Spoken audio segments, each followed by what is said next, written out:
How about you as a father taking Max to Busch Stadium and how he fell in love with the game? And his hero, I know, was not a pitcher, though.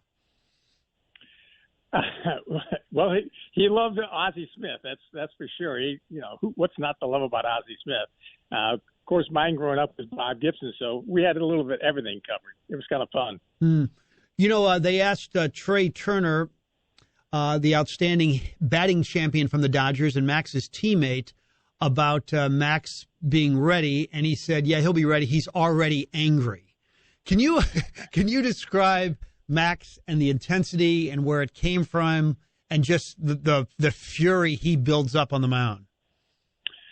Oh, he's always had that strong competitive streak. As a kid, he always had to win whatever the game was at age 2 or age 4, or as a teenager. He always had a strong competitive streak. So I think this is just a natural extension of that. Obviously, with more on the line, and now his livelihood depends on it, he's going to get even more amped up by it. But it's just kind of second nature to him. It's just part of his DNA. Do you remember a story like in Little League where you almost said to your wife, "Wait a minute, where is this coming from?" I mean, give us an idea of just how intense he was even as a kid. Oh, sure. I remember, I think he was about 6th or 7th grade, somewhere in there, and there was a big tournament over in Kansas City. It was the championship game, and he's playing. And he just pitched lights out. He was just like, "Bring him on. I just want the next guy. I just want the next guy."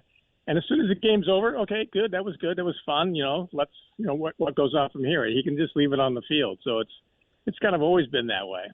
And there was that story that was relayed on ESPN on a Sunday night game where Dave Roberts gave him a pat on the back, and Max said, "You don't need to tell me that. I don't." And then Roberts is actually reluctant to, give him a pat on the backside after a game or say anything nice to him. No, that's absolutely true. That's always been the case. He said, "This is my job. This is what I need to do. I don't need any accolades during it.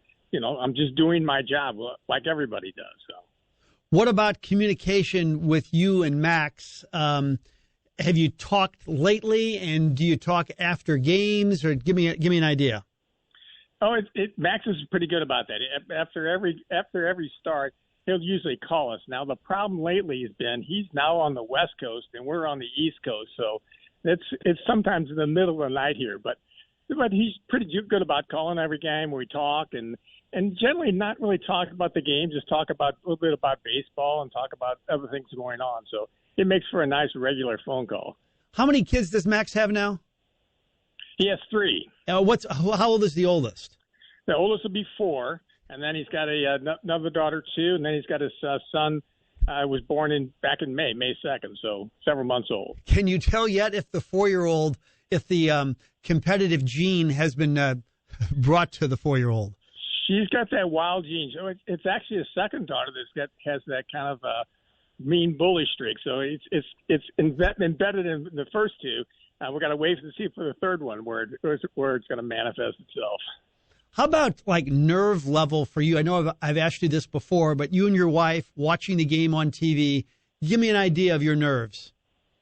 Oh, we're watching with a little bit more enthusiasm with it, but it's enjoyable. This is what you want to watch your kids do. He's doing what he wants to do, and you're so proud of him to do that. I can't change the thing by jumping up and down or having a heart attack over it. So it's very enjoyable for us to watch, especially when he's pitching. So baseball is a fun sport to watch.